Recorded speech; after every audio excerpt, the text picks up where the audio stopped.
నన్ను అడగదు. మీరు తండ్రిని నా పేరిట ఏమి అడిగినను ఆయన మీకు అనుగ్రహించినని మీతో నిశ్చయించుచున్నాను. ఇదివరకు మీరు ఏమి నా పేరిట అడగలేదు. మీ సంతోషం పరిపూర్ణమగునట్లు అడుగుడు. ఇది మనం అనేక విషయాల విషయం ప్రార్థించాలనుకుంటున్నాం. మనకి దేవుడి దినాన్ని ఏమంటున్నాడంటే ఏంటున్నాడు, నా పేరిట ఏం అడిగినా మీకు ఇస్తాను. మళ్ళా ఎలా అడుగుతున్నాడు, అడుగుడి మీకు దొరుకును అని చెప్తా ఉన్నాడు. అంటే దేవుని యొక్క ఉద్దేశం ఏంటి, మనం అడిగితే తప్పనిసరిగా ఇస్తాను అని దేవుని అడగటం చేతగాగే మనం పొందలేకపోతా ఉన్నాం అనేక సార్లు. అంతేకాదు, ఇద్దరు ముగ్గురు ఎక్కడ ఏకీవించి ఒకే విషయమే అడుగుతారో అప్పుడు ఇంకా ఎక్కువ తీరుస్తానని బైబిల్లో ఉన్నాం కదా. ఎక్కడ ఇద్దరు ముగ్గురు ఏకీవించి నా నామమున మొరపెడతారో వారి ప్రార్థన నేను ఆలకిస్తాను, వారికి జాబ్ దయచేస్తానంటాను.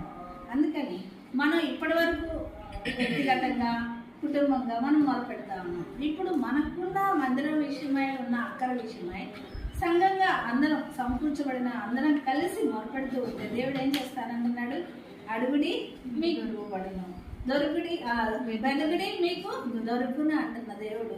ఇది మనల్ని అడుగుమంటున్నాడు. మనం కూడా ఎలా అడగాలి, ఆయన పేరిట నా పేరిట మీరు ఏం అడిగితే అది మీకు అడుగు, మీరు ఏది అడిగినా నేను ఇస్తాను.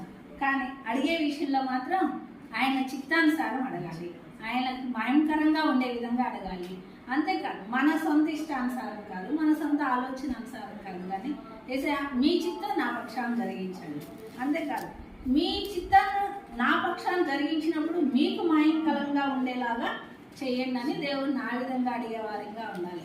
మనం ప్రార్థన చేసేటప్పుడు ఎలా ఉండాలి, విశ్వాసంతో ప్రార్థన చేయాలి, నిరీక్షణతో ప్రార్థన చేయాలి. దొరుకుతుంది, ఆ దేవుడు నాకు ఇస్తాడు అని తప్పనిసరి నమ్మకంతో ప్రార్థన చేయాలి. అన్న ఏ విధంగా ప్రార్థన చేసుకుంటూ, దానియేలు ఏ విధంగా ప్రార్థన చేస్తూ వచ్చాడు, యాకోబు ఏ విధంగా దేవుని సన్నిధిలో ఒంటరిగా పోరాడుతూ వచ్చాడు, మనం కూడా అలాంటి ఆత్మీయ అనుభవంలో దేవుని సన్నిధిలో పోరాడి అడిగి పొందినట్లయితే తప్పకుండా మన అక్కర్లన్నీ తీర్చు.